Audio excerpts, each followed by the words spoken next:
Assalamualaikum warahmatullahi wabarakatuh. Pada pertemuan kali ini, saya akan membahas pendidikan Pancasila yang berjudul Pancasila dalam konteks ketatanegaraan Republik Indonesia.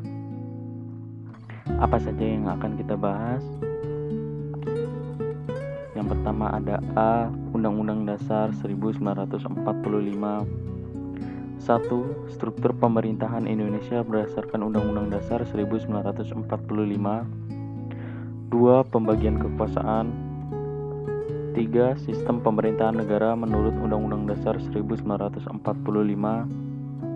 B. Memahami sistem ketatanegaraan RI berdasarkan Pancasila dan Undang-Undang Dasar 1945. C. Memahami dinamika pelaksanaan Undang-Undang Dasar 1945. A. Undang-Undang Dasar 1945. Dalam perkembangan dunia dan ilmu pengetahuan dan teknologi memasuki abad 21, hukum di Indonesia mengalami perubahan yang mendasar. Hal ini adanya perubahan terhadap Undang-Undang Dasar 1945. Perubahan amandemen dimaksud sampai 4 kali. Yang dimulai pada tanggal 19 Oktober 1999 mengamandemen 2 pasal. Amandemen kedua pada tanggal 18 Agustus 2000 sejumlah 10 pasal. Sedangkan amandemen ketiga pada tanggal 10 November 2001 sejumlah 10 pasal. Dan amandemen keempat pada tanggal 10 Agustus 2002 sejumlah 10 pasal serta 3 pasal aturan peralihan dan aturan tambahan 2 pasal. 1. Struktur pemerintahan Indonesia berdasarkan Undang-Undang Dasar 1945. Demokrasi di Indonesia sebagaimana tertuang dalam Undang-Undang Dasar 1945 mengakui adanya kebebasan dan persamaan hak, juga mengakui perbedaan serta keanekaragaman, mengingat Indonesia adalah Bhinneka Tunggal Ika. Secara umum, sistem pemerintahan yang demokratis mengandung unsur-unsur penting yaitu A. Ketertiban warga negara dalam pembuatan keputusan politik. B. Tingkat persamaan tertentu di antara warga negara. C. Tingkat kebebasan atau kemerdekaan tertentu yang diakui dan dipakai oleh warga negara. D. Suatu sistem perwakilan. E. Suatu sistem pemilihan kekuasaan mayoritas. Di Indonesia, di bawah sistem Undang-Undang Dasar 1945, lembaga-lembaga negara atau alat-alat perlengkapan adalah 1. Majelis Permusyawaratan Rakyat. 2. Dewan Perwakilan Rakyat. 3. Presiden. 4. Mahkamah Agung. 5. Badan Pemeriksa Keuangan. Adapun infrastruktur politik suatu negara terdiri dari 5 komponen sebagai berikut. A. Partai politik. B. Golongan kepentingan interest group. C. Golongan penekan pressure group. D. Alat komunikasi politik mass media. E. Tokoh-tokoh politik. 2. Pembagian kekuasaan. Bahwa kekuasaan tertinggi adalah di tangan rakyat dan dilakukan menurut Undang-Undang Dasar sebagaimana tercantum dalam Undang-Undang Dasar 1945 adalah sebagai berikut. A. Kekuasaan eksekutif didelegasikan kepada Presiden. Pasal 4 ayat 1 Undang-Undang 1945. B. Kekuasaan legislatif didelegasikan kepada Presiden dan DPR dan DPD. Pasal 5 ayat 1, Pasal 19, dan Pasal 22C Undang-Undang Dasar 1945. C. Kekuasaan yudikatif didelegasikan kepada Mahkamah Agung. Pasal 24 ayat 1 Undang-Undang Dasar 1945. D. Kekuasaan inspektif atau pengawasan didelegasikan kepada Badan Pengawas Keuangan (BPK) dan Dewan Perwakilan Rakyat (DPR).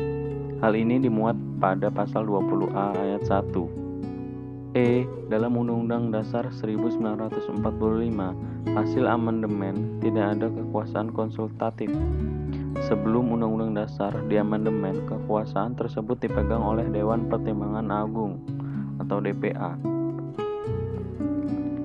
3. Sistem pemerintahan negara menurut Undang-Undang Dasar 1945 hasil amandemen. A. Indonesia ialah negara yang berdasarkan atas hukum, Rechtsstaat. Negara Indonesia berdasarkan atas hukum, Rechtsstaat, tidak berdasarkan atas kekuasaan belaka, Machtsstaat. Mengandung arti bahwa negara, termasuk di dalamnya pemerintahan dan lembaga-lembaga negara lainnya dalam melaksanakan tindakan apapun. B. Sistem konstitusi. Pemerintah berdasarkan atas sistem konstitusi, hukum dasar, tidak bersifat absolut, kekuasaan yang tidak terbatas.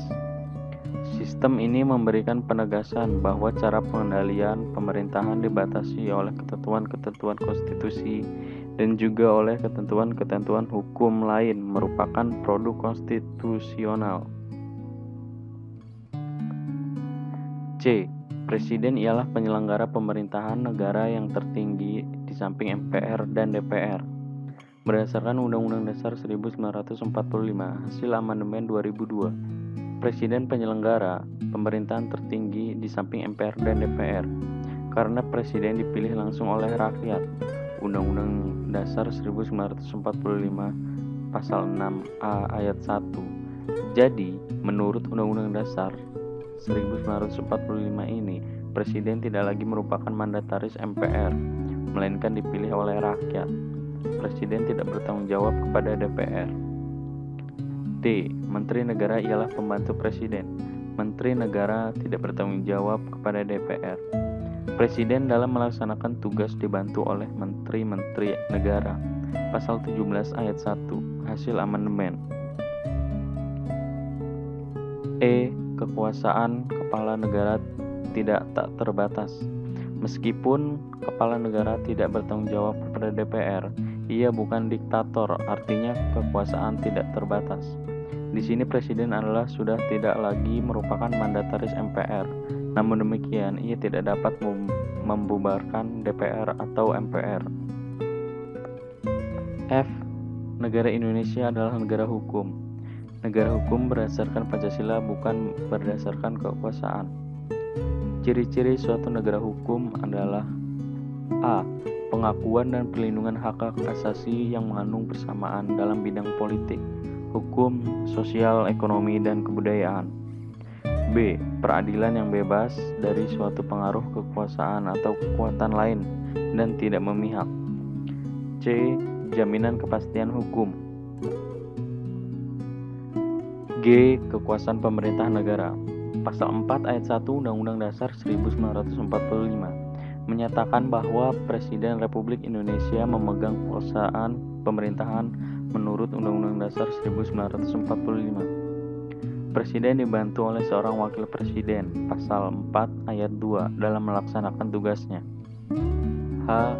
Pemerintahan daerah diatur oleh pasal 18 Undang-Undang Dasar 1945. Pasal 18 ayat 1 menjelaskan bahwa negara Republik Indonesia dibagi atas daerah-daerah provinsi, kabupaten, dan kota. Itu mempunyai pemerintahan daerah yang diatur dengan undang-undang. Pasal 18 ayat 2 mengatur otonomi pemerintahan daerah. Ayat tersebut menyatakan bahwa pemerintahan daerah provinsi, kabupaten, dan kota mengatur dan mengurus sendiri urusan pemerintahan menurut asas otonomi dan tugas pembantuan, atau pengertian otonomi sama artinya mengatur rumah tangga sendiri. I. Pemilihan umum. Hasil amandemen Undang-Undang Dasar 1945 tahun 2002 secara eksplisit mengatur tentang pemilihan umum dilakukan secara langsung, umum, bebas, rahasia, jujur, dan adil setiap 5 tahun sekali. Diatur pasal 22E ayat 1 adalah Undang-Undang UU Nomor 3 Tahun 1999 tentang Pemilu. J. Wilayah negara. Pasal 25A Undang-Undang Dasar 1945 hasil amandemen 2002 memuat ketentuan bahwa Negara Kesatuan Republik Indonesia adalah sebuah negara kepulauan yang berciri Nusantara dengan wilayah yang batas-batas dan hak-haknya ditetapkan dengan undang-undang.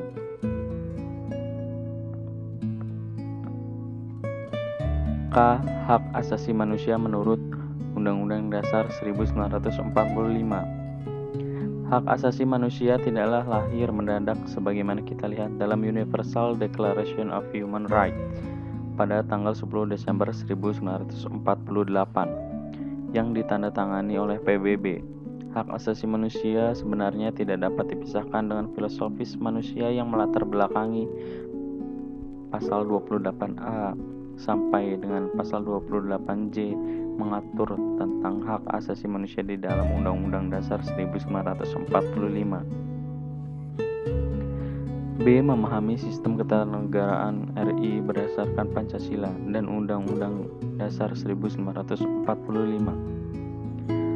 Sistem konstitusi hukum dasar Republik Indonesia selain tersusun dalam hukum dasar yang tertulis yaitu Undang-Undang Dasar 1945 juga mengakui hukum dasar yang tidak tertulis. Perlu diperhatikan bahwa kaidah-kaidah hukum ketatanegaraan tidak hanya terdapat pada hukum dasar. Kaidah-kaidah hukum ketatanegaraan terdapat juga pada berbagai peraturan ketatanegaraan lainnya seperti dalam TAP MPR, UU, Perpu, dan sebagainya. Discretionary powers adalah kekuasaan untuk bertindak atau tidak bertindak yang semata-mata didasarkan kebijaksanaan atau pertimbangan dari pemegang kekuasaan itu sendiri. Sifat Undang-Undang Dasar 1945 singkat namun supel, namun harus ingat kepada dinamika kehidupan masyarakat dan negara Indonesia. Untuk itu perlu diperhatikan hal-hal sebagai berikut. A. Pasalnya hanya 37 buah. Hanya mengatur pokok-pokoknya saja, berisi instruksi kepada penyelenggara negara dan pimpinan pemerintah untuk menyelenggarakan pemerintahan negara dan kesejahteraan sosial. B. Aturan pelaksanaan diserahkan kepada tataran hukum yang lebih rendah, yakni undang-undang, yang lebih mudah cara membuat, mengubah, dan mencabutnya. C. Yang penting adalah semangat para penyelenggara negara dan pemerintah dalam praktek pelaksanaan. Kenyataan bahwa Undang-Undang Dasar 1945 bersifat singkat namun supel seperti yang dinyatakan dalam Undang-Undang Dasar 1945 secara kontekstual, aktual, dan konsisten dapat dipergunakan untuk menjelaskan ungkapan Pancasila merupakan ideologi terbuka serta membuatnya operasional. Dapat kini ungkapan Pancasila merupakan ideologi terbuka dioperasionalkan setelah ideologi Pancasila dirinci dalam tataran nilai instrumen Pancasila, yaitu aturan yang menyelenggarakan aturan pokok itu, TAP MPR, UU, PP, dan sebagainya.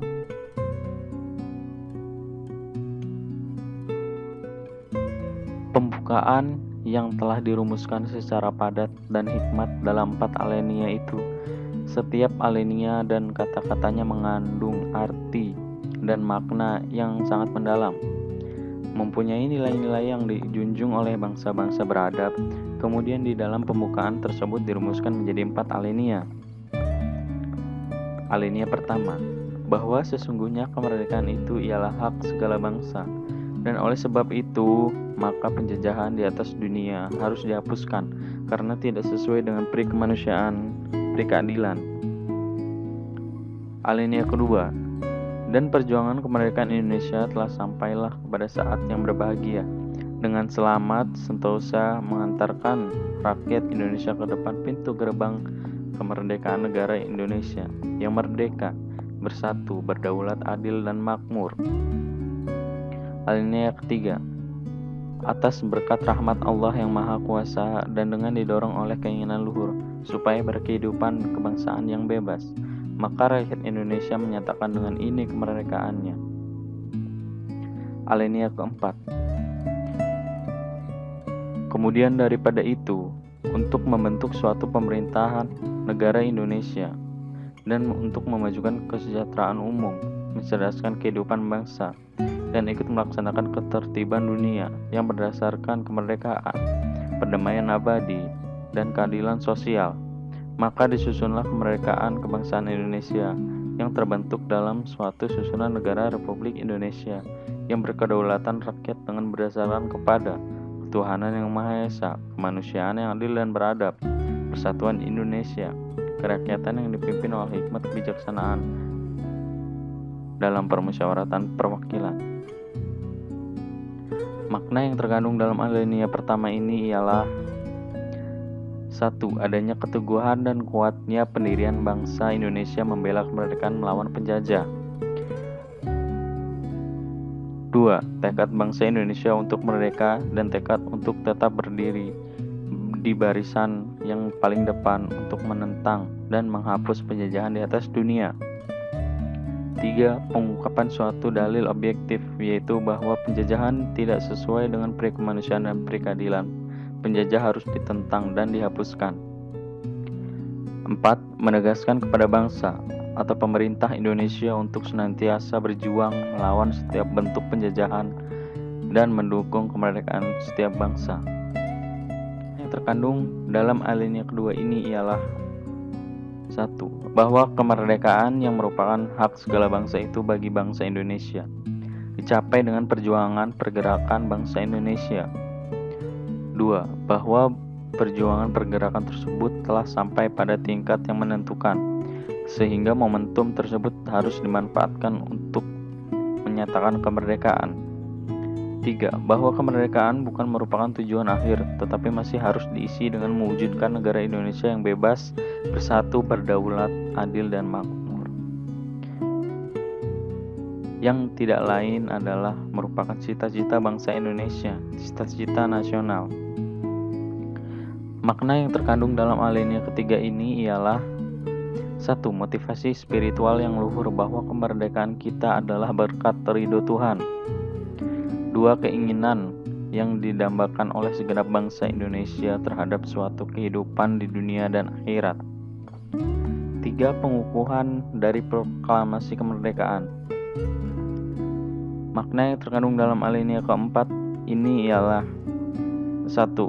Fungsi sekaligus tujuan negara Indonesia, yaitu: A. Melindungi segenap bangsa Indonesia dan seluruh tumpah darah Indonesia. B. Memajukan kesejahteraan umum. C. Mencerdaskan kehidupan bangsa.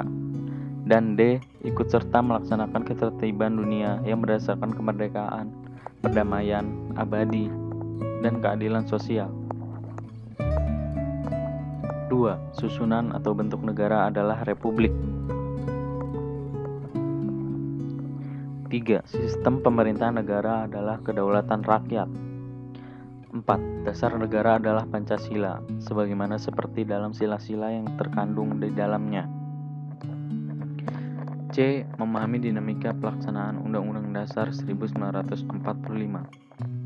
Setelah ditetapkan oleh PPKI tanggal 18 Agustus 1945 dalam pelaksanaannya, Undang-Undang Dasar 1945 mengalami masa berlaku dalam 2 kurun waktu, yaitu: 1. Kurun pertama sejak tanggal 18 Agustus 1945 sampai dengan tanggal 27 Desember 1949.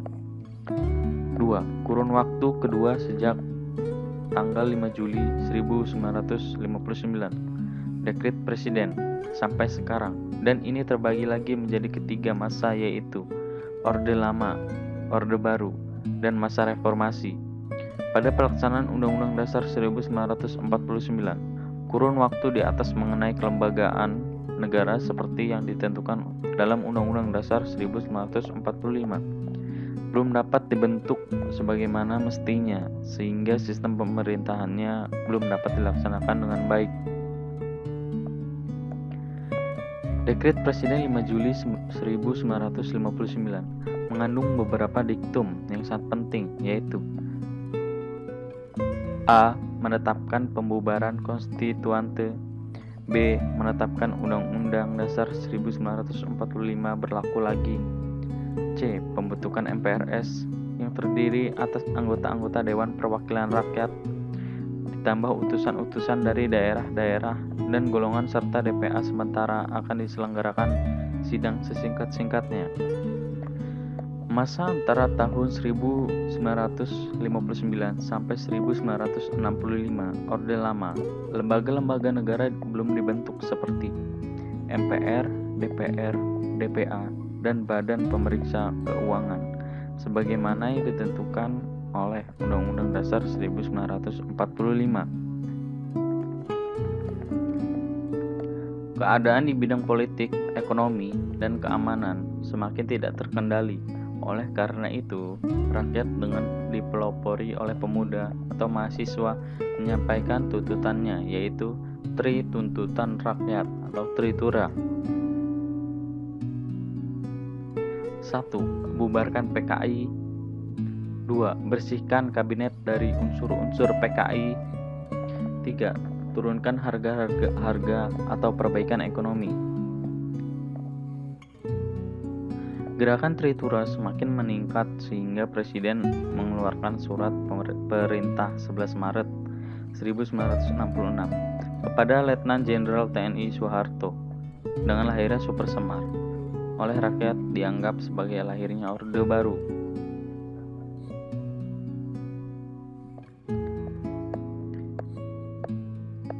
Itu saja pembahasan dari saya. Apabila ada salah kata mohon dimaafkan. Terima kasih. Wassalamualaikum warahmatullahi wabarakatuh.